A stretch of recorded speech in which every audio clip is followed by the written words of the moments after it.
저물매 거기 혼자 계시더니 배가 이미 육지에서 술이나 떠나서 바람이 거슬림으로 물결로 말미암아 고난을 당하더라.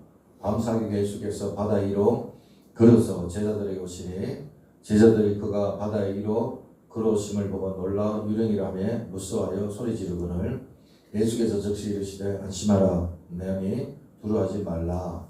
베드로가 대답하여 이르되 주여 만일 주님이시거든 나를 맹하사 물 위로 오라 하소서 하니 오라 하시니 베드로가 배에서 내려 물 위로 걸어서 예수께로 가되 바람을 불고 무서워 빠져가는지라 소리질러 이르되 주여 나를 구원하소서 하니 예수께서 즉시 손을 내밀어 그를 붙잡으시며 이르시되 믿음이 작은 자여 왜 의심하느냐 하시고 배에 함께 오르매 바람이 그치는지라. 배에 있는 사람들이 예수께 절하며 이르되 진실로 하나님의 아들이로소이다 하더라. 아멘. 이상 하나님의 말씀입니다. 오늘 마태복음 14장 22절에서 33절 말씀을 가지고 왜 의심하느냐라는 제목으로 말씀을 나누기로 합니다. 많은 은혜 받으시길 바랍니다. 오늘 말씀 먼저 배경을 보면은 예수님께서 앞전에 광야에서 보리떡 5개 물고기 2마리 500여의 기적을 행했었어요. 5,000명을 먹이고 12바구니가 남을 정도로 엄청난 기적을 일으켰습니다. 그래서 요한복음에 보면은 그러자 이 사람들이요 무리들이 예수님을 임금으로 삼으려고 했습니다. 예수님은 이것을 직감하고 어떻게 합니까? 제자들 재촉해서 바다 건너편으로 건너가라고 이야기를 하지요. 이유는 다른 거 아닙니다. 바로 사람들의 분위기에 편성돼서 정말 이들이요 정치적 혁명, 그러니까 정치적으로 임금을 삼으려고 했기 때문입니다. 왜냐하면은 예수님께서 이 땅에 오신 것은 정치적으로 임금이 되려고 오신 것이 아니라 정말 섬기고 십자가의 죽음으로 인해서 인류를 구원하기 위해서 이 땅에 오셨지 않습니까? 그래서 이 모든 것들을 사전에 우리 주님께서 차단을 하시는 것을 보게 됩니다. 예수님은 정치적 메시아가 아니라 자기의 몸을 내어주기 위해서 오셨다고 했는데, 그래서 정치적으로 이 무리들이 행하는 행위에 대해서 철저하게 떼어내고, 그리고 거기에 휩쓸릴 법한 이 제자들을요 빨리 떼어서 건너편으로 가기를 원했던 것입니다. 그래서 제자들을 재촉해가지고 배를 타고 건너편으로 가라고 한 거죠. 그리고 예수님께서는 23절에 보니까 따로 산에 올라갔었어요. 그러니까 다른 성경에 보면은 그 산이다 그렇게 표현을 하고 있는데, 이 산은 바로 예수님께서 늘 기도하던 그 산인 거예요. 그러니까 습관적으로 시간을 정하고 어떤 일이 있을 때마다 기도를 했던 겁니다. 우리가 힘들고 어려울 때 고난이라고 말을 하고 위기라고 말을 합니다. 그래서 우리가 힘들 때 기도를 하잖아요. 그런데 우리 주님은 사실 임금으로 삼으려고 하고 많은 사람이 한호할 때 그것이 하나님의 뜻이 아닐 때 이 주님은 상당한 위기인 것을 경험을 하게 되는 거죠. 그래서 여러분 우리가 힘들 때만 위기가 아니고 때로는 잘 나갈 때도 우리가 오늘 말씀을 보면서 위기가 될 수도 있다라는 것을 우리가 알아야 되겠습니다. 우리 주님께서 하나님의 뜻을 온전히 이루시고요. 그리고 십자가 사역을 감당할 수 있었던 것은 끊임없이 우리 주님은 하나님과 교제하고 기도를 했기 때문에 그런 줄로 믿습니다. 그러니까 기도 생활이 있었기 때문에 우리 주님은 모든 사역을 감당할 수가 있었던 거죠.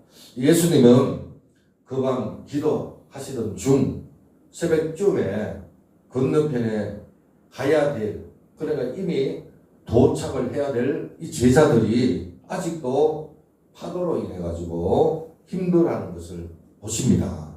그래서 밤사경, 오늘 성경에 보니까 밤사경이라고 이야기를 하고 있는데 이 사경은 우리나라 시간으로 말하면 새벽 3시에서 한 6시 정도 되는 시간입니다. 그 시간에 무리를 걸어서 학자들에 의하면 한 거리가 한 5km 됩니다. 우리 주님께서 기도하던 산에서 왜냐하면 한참 동안 밤새도록 노를 저지 않겠습니까? 그러니까 어느 정도 같지 않습니까? 그 거리가 한 5km 정도 간 걸로 그렇게 생각을 합니다. 그래서 그 위험에 빠져 있고 죽기 일보 직전인 그 제자들을 향해서 주님이 무리를 걸어서 갑니다. 그래서 이 사건은 예수님께서 앞전에 오병이어의 기적을 행한 것보다도 오히려 더 이상의 초자연적인 능력이었습니다. 예수님의 신성을 보여주는 무시무시한 사건이죠. 모든 것을 지배하고 다스리시는 하나님임을 보여주는 사건입니다. 자, 밤에 무리를 걸어오는 물체를 바라보고 이 제자들은 어떤 반응을 일으킵니까? 여러분 한번 생각해 보시길 바랍니다. 여러분 새벽녘에 무리를 걸어오는 어떤 물체를 봤다. 여러분은 어떤 반응을 하겠습니까? 이 제자들은 유령이다 그러거든요. 그래서 막 무서워 떨고 소리를 막 지릅니다. 그때 예수님께서 안심하라, 너희 두려워하지 말라, 그렇게 제자들에게 말씀을 하십니다. 그러니까 예수님이라는 것을 알게 하신 거죠. 그래서 28절에 보면은 베드로가 대답하여 이르시되 주여 만일 주님이거든 나를 맹하사 무리를 오라 하소서. 자기도 예수님처럼 무리를 걷고 싶은 거예요. 그래서 이제 지금 제가 볼 때는 예수님을 테스트하기 위해서 무리를 걸어가게 해달라고 이렇게 말을 한 게 아니라 정말 주님을 믿은 것 같아요. 능력을 행하시고 기적을 행하시는 주님을 베드로는 알고 있었던 것 같아요. 그래서 주님이라는 말을 듣고 만약에 주님이거든 나로 하여금 무리를 걸어오게 하소서 그렇게 한단 말이에요. 근데 주님께서 이제 걸어오라 그럽니다. 그래서 무리를 걸어가다가 베드로가 금방 뭘 봅니까? 파도를 보죠. 주님을 보지 않고 파도를 봅니다. 그래서 금방 물에 빠지는 것을 보게 되는데 그때 31절에 예수께서 즉시 손을 내밀어 그를 붙잡으시며 이르시되 믿음이 작은 자여 왜 의심하느냐 그러면서 물에 빠지는 베드로를 건져주는 그런 주님을 우리가 보게 되거든요. 그래서 오늘 이 말씀 가운데 우리에게 주시는 몇 가지 메시지가 있습니다. 그래서 그것을 우리가 생각해 보면서 나가길 원하는데요. 먼저 예수님을 바라볼 때 기적이 일어난다는 거예요. 자, 우리 29절 한번 다 같이 읽어볼까요? 시작. 오라 하시니 베드로가 배에서 내려 무리로 걸어서 예수 보내러 가라. 네, 제자들은 밤새 풍랑을 만났죠. 그들이 얼음을 당하는 것을 예수님이 모른 척 하지 않았습니다. 그리고 걸어서 5km 그들에게 왔지요. 그들은 놀랄 수밖에 없었습니다. 어떻게 갑자기 무리로 검은 물체가 막 다가오자 유령이라 할 때 예수님은 24절에 내니 두려워하지 마라, 안심하라 그렇게 말씀을 하십니다. 그래서 베드로가 요청을 하는데 무슨 요청을 하느냐? 나로 무리를 걷게 하소서. 만약에 주님이면 그렇게 요청을 합니다. 여러분 그래서 베드로가 무리를 걸었는데요. 여러분 베드로가 무리를 걸은 것은 그가 능력이 있었기 때문에 무리를 걷는 거 아닙니다. 그리고 또 그가 무리를 걸을 수 있었던 어떤 비밀스러운 어떤 다른 부분이 그에게 있었기 때문에 무리를 걸은 게 아니에요. 그것은 단순하게 예수님을 바라보았기 때문에 그런 거거든요. 그래서 이에 예수님이 오라 해서 베드로가 무리를 걷습니다.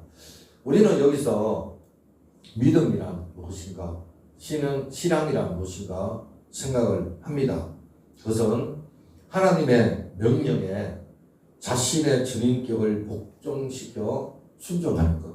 때로는 이성에 맞지 않고 현실에 맞지 않는 주님의 말씀이라 할지라도 그것을 다 내려놓고 순종하는 것이 바로 신앙인 겁니다.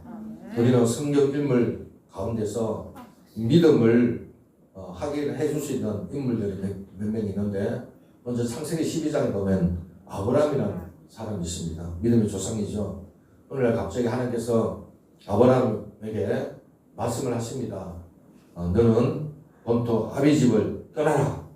내가 너에게 지시할 땅으로 가라고 그렇게 하나님이 아브라함을 부릅니다. 사실 하나님의 부르심은 너무나 막막하기 짝이 없지 않습니까? 오늘날처럼 정말 모든 정보가 통하고 그런 네트워크가 되는 그런 시대가 아니지 않습니까?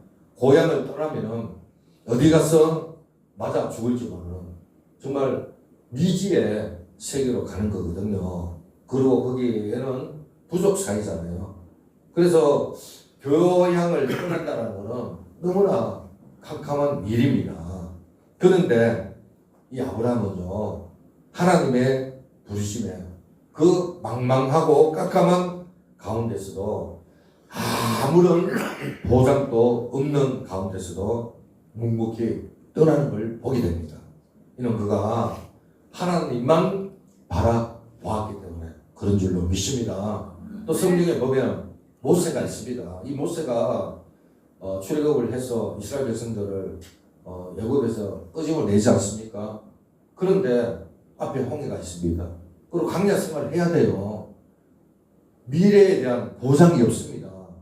그런데 200만 이상이 되는 이스라엘 백성들을 끄집어내가지고 홍해를 건너고요, 광야로 갈 수 있었던 것은 이 모세가 그의 손에 잡혀있던 지팡이 때문에 간 게 아니에요. 여러분, 철저하게 모세는 하나님을 바라본 줄로 믿습니다.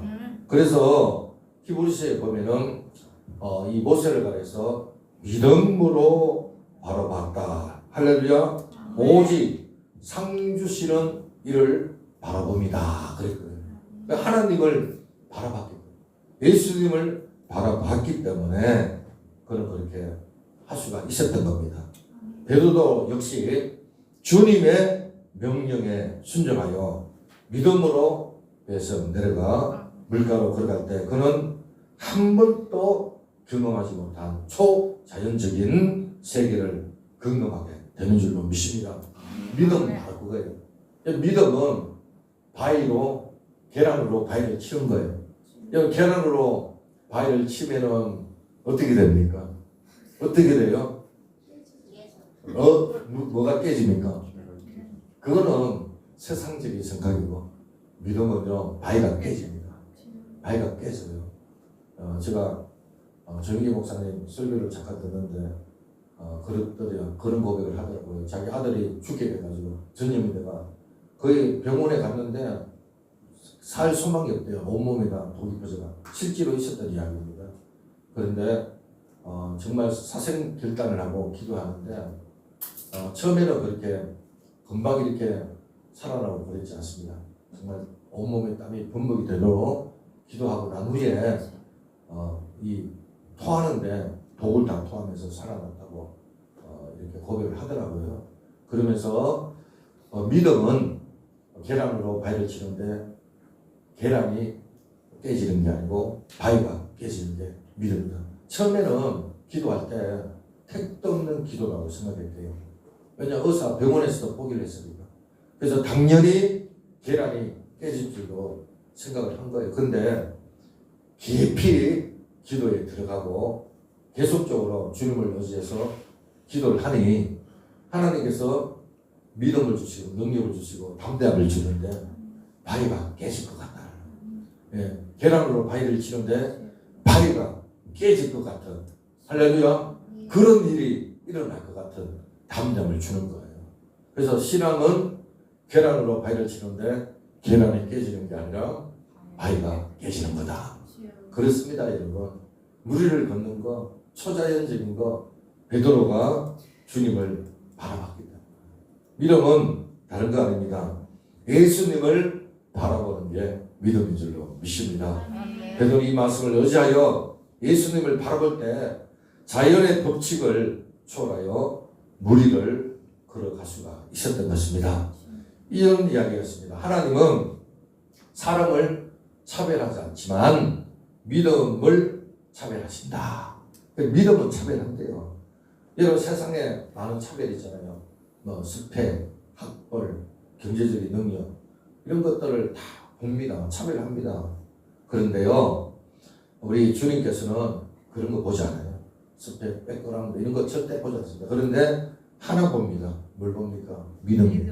너 믿음이 너를 구원했다. 너 믿음이 네 병이 나았다. 할렐루야. 너 믿음이 너로 말미암아 살아나게 했다. 그러니까 믿음을 보는 거거든요. 그래서 하나님께서는 단 하나 믿음을 본다. 우리가 가질 때 믿음을 가질 때 상상할 수 없는 일들이 일어난다는 것을 믿으시길 바랍니다. 아멘. 지금 장로교 신학대학교에 교수로 계신 분인데 이분이 교수 되기 전에 선교사, 인도의 선교사로 한 20년 정도 선교 다녀오신 분이에요. 남성년 교수님이라고. 근데 이분이 인도에 20년 사회 갈 때 처음에 거기 가서 뭘 했냐면은 학교를 세웠대요. 그래서 신학생을 배출을 하고 그래서 그 신학생들을 하여금 현지에서 목회를 하도록 그런 사역을 한 거예요. 근데 이제 처음 이제 신학교 시작해가 졸업을 하는데 현지 이제 전도사이죠. 근데 상당히 시골에서 이번 이제 학교 가서 이제 과정을 마치고 전도사가 됐는데 그러는 거예요. 이번 선교사님한테 자기가 그 지역의 고향에서 교회를 세우고 싶다고. 근데 이분이 틈틈이 전도를 했는데요. 교회가 없는데도 한 30명, 40명 모이는 거예요. 그래서 교회를 세우고 싶다고. 그래서 먼저 부흥회를 좀 하고 싶다고. 그래서 선교사님 와서 부흥회를 좀 힘내시면 좋겠다고 초청을 한 거예요. 그래서 이 선교사님이 현지 목사님을 같이 동행을 해가지고 이제 그 전도사 고향에 간 거죠. 근데 인도는 어떤 사회입니까? 인도는 예? 무슨 사회라고요? 카스트. 이게 계급 사회입니다. 인도가 카스트 계급 사회인데, 근데 이제 외부인이고 또 낯선 사람이 이제 갔기 때문에 이 선교사님이 이제 선물을 준비를 했어요. 이제 그 총장이랑 우리나라로 표현하면 이제 카스트 사이기 때문에 그 높은 사람에게 이제 선물을 이제 지역에 갔으니까 선물을 이제 사가지고 이제 그분한테 줬는데 그분이 그걸 봤더니만 자기 집에 가전제품을 막 자랑을 하더래요. 근데 뭐 가전제품을 보니까 LG, 뭐 삼성, 그 K 가전제품을 자랑을 하면서 그렇게 조화를 하더라는 거예요. 근데 그때 그 동네 출신 전도사가 얘기를 합니다. 한국에 조인기 목사라는 분이 계시는데 이분이 병든 자를 기도하면 다 낫게 하고 어떤 병도 낫게 하는 그런 하나님의 능력이 있다고 이렇게 막 소개를 하니까 그 촌장의 동생이요. 그러냐 그러면서 이 선교사님 들어 저희 집에 와서 좀 기도를 좀 해달라고 부탁을 하더래요. 그래서 이제 집에 갔는데 송아지가 아픈 거예요. 송아지가 아프니까 송아지가 좀 낫게 해달라고 기도를 해달라는 거예요. 그때 이 선교사가 생각하기를 이 송아지가 나오면은 교회에 세우는 거는 뭐 나는 당상이다 그렇게 생각을 한 거예요. 그래서 계속적으로 송아지가 낫도록 기도를 한 거예요. 근데 웬걸 기도를 해도 송아지가 낫지 않는 거예요. 그래서 계속적으로 이제 기도를 했지만 낫지 않고 또 집회가 시작되고, 그런데 이 선교사님 머릿속에는요 온통 송아지가 나야 된다, 송아지가 나야 된다 그 생각밖에 없는 거예요. 그래서 시간 나면 이제 거기 송아지에게 직접 가지는 안 했지만 그 송아지를 바라보면서 계속 이렇게 기도하고 또 주변에 있는 사람한테도 요청을 해가지고 송아지가 낫게 해달라고 기도하고 그리고 또 며칠 지나고 또 직접 이제 가서 송아지를 보면서 또 기도를 하고 정말 정성껏 최선을 다해서 기도를 했다고 합니다. 근데 어떻게 됐을 것 같아요? 결국은 송아지가 낫지 않았습니다. 그래서 그랬지만 이물이요 자기가 가지고 있는 거 다 틀어가지고 그간 3등 열차 기차표 한 1,500원 되는 거 빼고는 모든 걸 다 틀어가지고 그 촌장님에게 선물을 줬다고 합니다. 근데 그때 그 촌장이 그것을 거절하면서 그러더라는 거예요. 자기가 근데 그 가스비 제도에서 높은 사람들은 거의 힌두교 신자들이거든요. 근데 이 자기가 힌두교 신자인데 송아지가 아팠을 때 힌두교 그 사제에게 부탁을 했는데 대답은 오겠다고 말만 하고 한 번도 온 적이 없다는 거예요. 근데 당신들은 내가 봤다는 거예요. 이 송아지를 위해서 기도하고 정말 정성껏 기도하고 그렇게 기도하고 자기가 봤다는 거예요. 그러면서 이 자리에 교회를 세우라고 그렇게 말씀을 하시는 거예요. 여러분 기적이 뭐가 기적입니까? 송아지가 벌떡 일어나서 뛰노는 것도 기적이지만 할렐루야. 여러분 이 교회 여러분 원래 목적이 교회를 세우는 거 아닙니까? 여러분 하나님의 방법대로 하나님께서 이 일을 하시라는 거예요. 우리는 내가 생각할 때 내가 원하는 방법대로 해야 그리고 그것이 하나님의 역사고 그것이 내 기도를 들어주셨다라고 우리는 생각을 합니다. 그러나 하나님은요 때로는 내 방법이 아니라 하나님의 방법대로 하나님의 때에 맞게끔 하나님께서 역사를 하신다는 사실입니다. 그래서 주님을 바라보고 신뢰하는 사람들에게 하나님께서는 어제나 오늘이나 언제나 기적을 베푸시고 역사하시는 줄로 믿으시길 바랍니다. 이 베드로가 예수님을 바라봤을 때 무리를 걸었잖아요.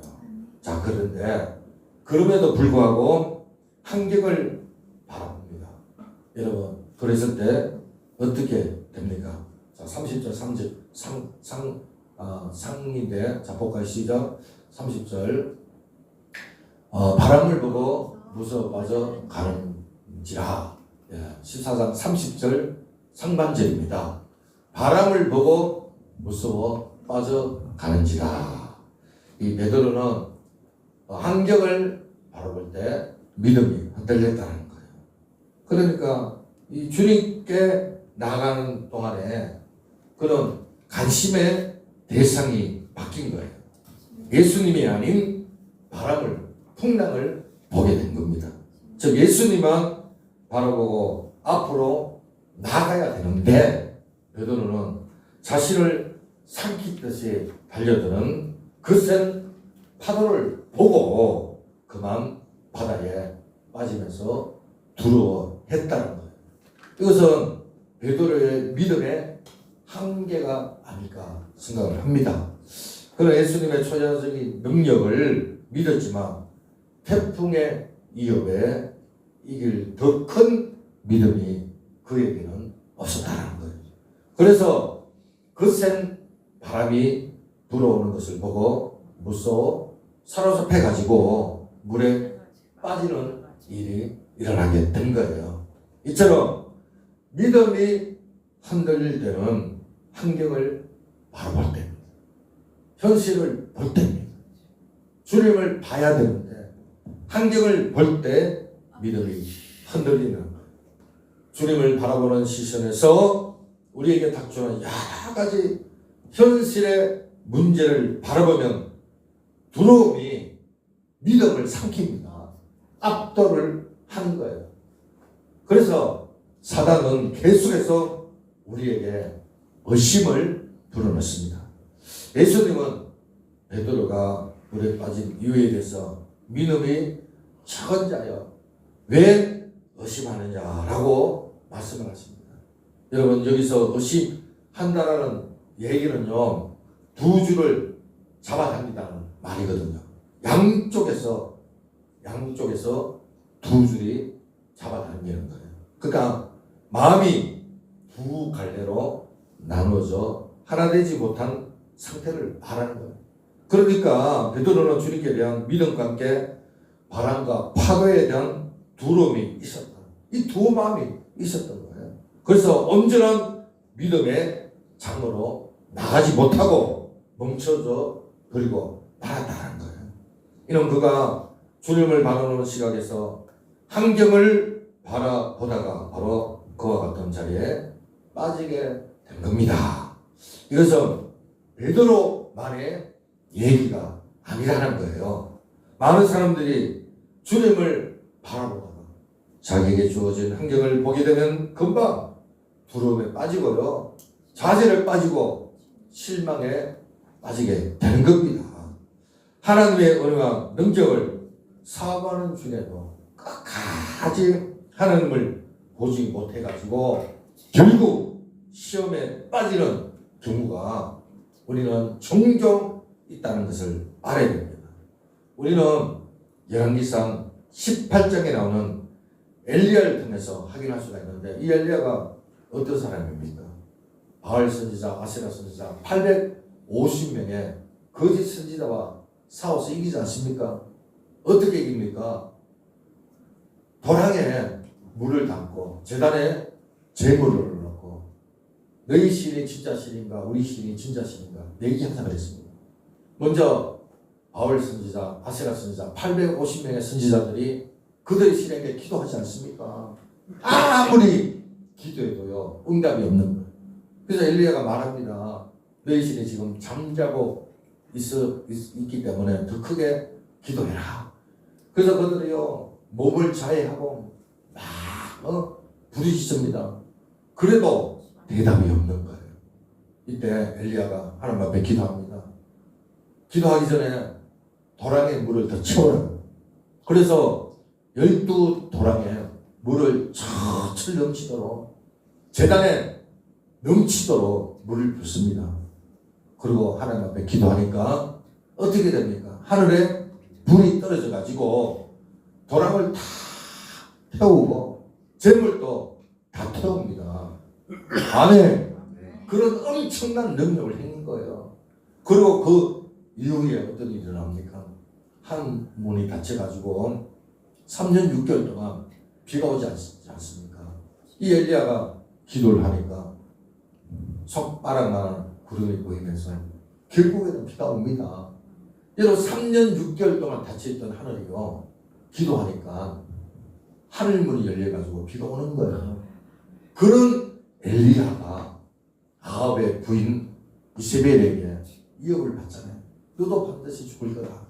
그 말 한마디에 절망을 해가지고 바알셉을 최남단 그쪽으로 도망을 하고 또 거기서 이틀길을 더 가서 작은 노대나무 밑에서 뭐라 그럽니까? 내 생명이 넉넉하오니 나를 좀 죽여달라고 절망하고 좌절해가지고 두려워가지고 그 여자의 말 한마디에 절망하고 여러분 엘리야가요 하나님을 바라봤을 때는 하늘에 불이 떨어졌습니다. 하나님을 바라봤을 때 하늘에 비가 내렸습니다. 그런데 환경을 볼 때 그 여자의 말 한마디에 절망하고 두려워했다라는 겁니다. 할렐루야.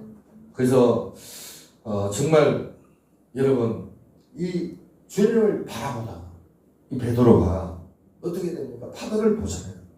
그랬을 때 그가 물 밑으로 빠지는 것을 보게 되는 겁니다. 오늘 우리의 믿음의 저정도 마찬가지. 하나님만 바라보는 자리에서 세상의 소리를 듣고 세상의 환경을 바라보면 우리도 무너지기 쉽습니다. 한순간에 무너집니다. 여러분 지금 국가대표 감독 홍명보 이 감독이 원래 선수 생활에 축구 리베로라 그랬잖아요. 근데 그분이 감독을 하면서 시합을 했는데 나중에 그런 고백을 하더라고요. 축구는 항상 한 팀이 승리하는 것이 아닙니다. 실제 경기에서 그런 일들이 많이 일어납니다. 마음속에 공포가 가장 큰 적입니다. 그러니까 절대적으로 이기지 않는다는 것. 그런데 공포가 있는 팀이 지더라는 것. 자신감이 있을 때 이기더라는 것. 여러분 믿음이 없으면 두렵고 두려움이 몰려오면 믿음은 무너지는 거예요. 그래서 하나님 솔로몬을 통해서 이런 말을 합니다. 잠언 29장 보세요. 사람을 두려워하면 올무에 걸리게 되거니와 여호와를 의지하는 자는 안전하리라. 아멘. 주님이 함께 하심을 확신하면 모든 두려움을 물리칠 수 있고요. 하지만 의심이 시작되면 우리의 믿음은 갈라지는 거예요. 두 마음이 되는 거예요. 두 마음을 가지고 주님 역사 절대 기대할 수가 없습니다. 우리 주님은 야고보서를 통해서 다음 같은 말을 합니다. 1장 6절에 오직 믿음으로 구하고 조금 더 의심하지 말라. 의심하는 자는 마치 바람 밀려 요동하는 바다 물결 같다. 예, 그렇습니다. 여러분 의심하지 말라. 여러분 의심은 아무리 했어도 안 된다는 뜻입니다. 그렇습니다. 환경을 바라보면 우리 믿음은 흔들리게 되어져 있습니다.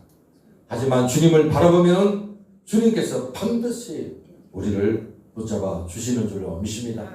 의심하고 물에 빠지는 이 베드로, 주님은요 어떻게 합니까? 세 번째로 우리를 붙들어 주신다.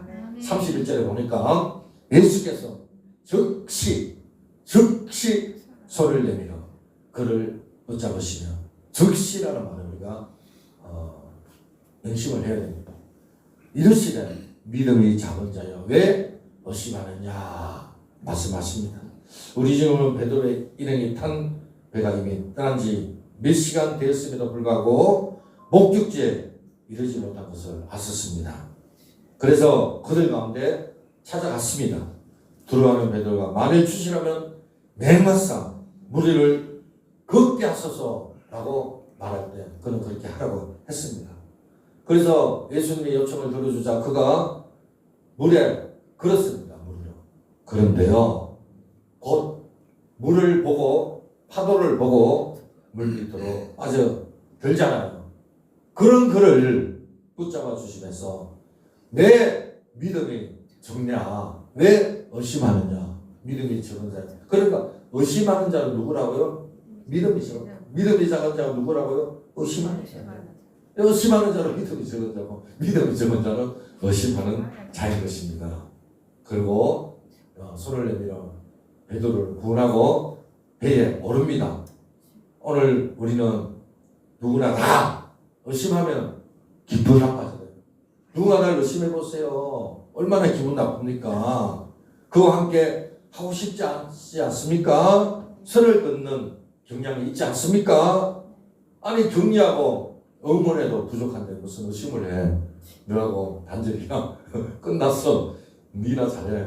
그럴 거 아닙니까? 하지만 예수님은 의심했던 베드로를 붙잡아 주실 뿐만 아니고 그가 타고 있는 배에 함께 오르시는 것을 보게 됩니다.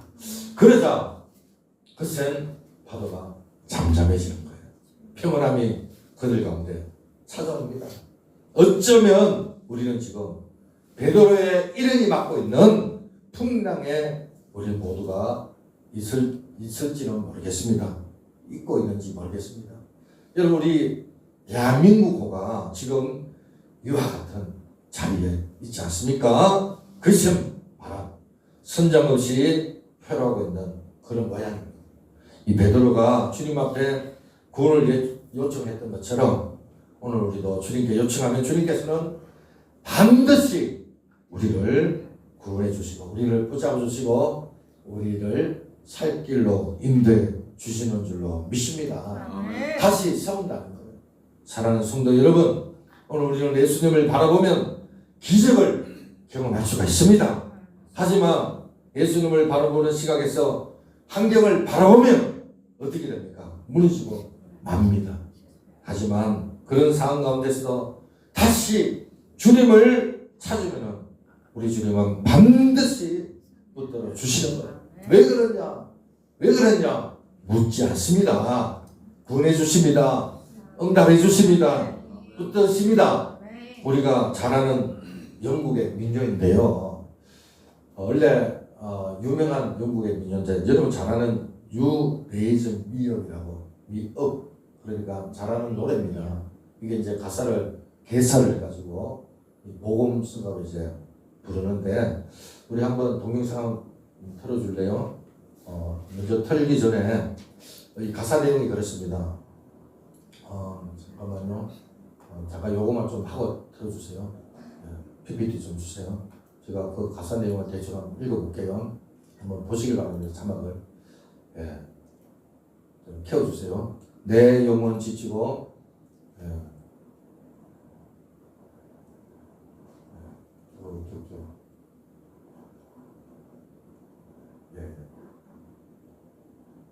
마지막에 제가 그 가사 내용을 읽어볼게요.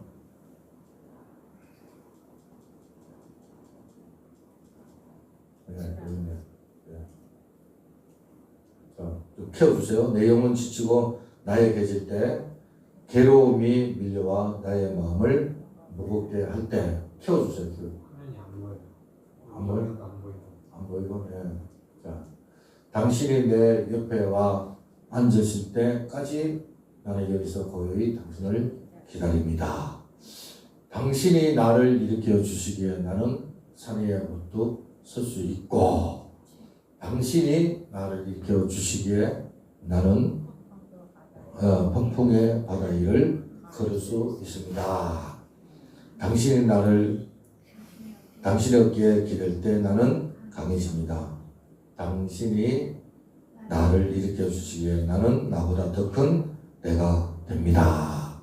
우리 한번 음악을 감상하면서 한번 들어보겠습니다. 가사를 한번 생각해 보시기 바랍니다.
모든 것 할 수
기적이 일어날 줄로 믿습니다.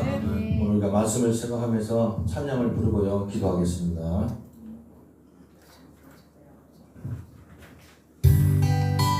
예수의 이름으로 나를 일어서리라.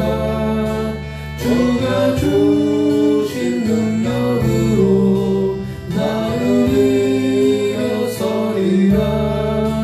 원수가 날 향해 와도 쓰러지지 않으리. 주가 주신 능력으로 주가 주신 능력으로 주가 주신 능력으로 일어서리. 예수의 이름으로 나를 일어서리라.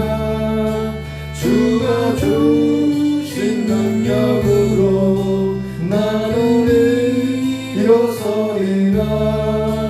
원수가 날 향해 와도 쓰러지지 않으리. 주가 주신 능력으로 주가 주신 능력으로 주가 주신 능력으로 일어서리.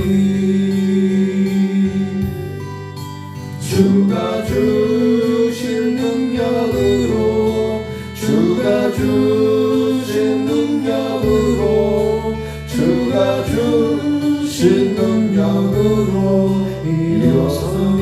다 같이 한번 기도하겠습니다. 오늘 말씀을 의지하고 주님을 바라볼 때 베드로가 우리를 그렇습니다. 그러나 환경을 바라볼 때 물밑을 빠질 것을 보게 됩니다. 우리 속에 늘 중마음이 있습니다. 주님을 바라보느냐 세상을 바라보느냐. 세상을 봤을 때 우리의 믿음은 실족됩니다.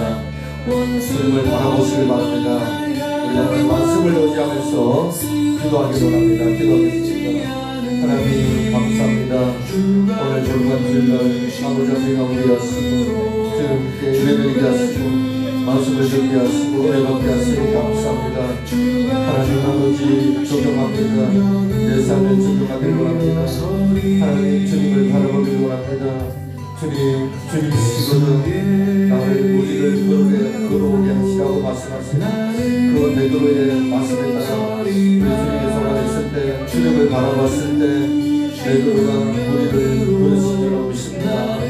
하나님 아버지 주님을 바라보게 하옵소서. 주님을 바라볼 때 능력이 나타나고 역사가 나타나고 기적이 나타날 줄로 믿습니다. 주님을 믿습니다. 주님 아버지 의심하지 말라고 말씀하셨습니다. 하나님 아버지 세상을 보고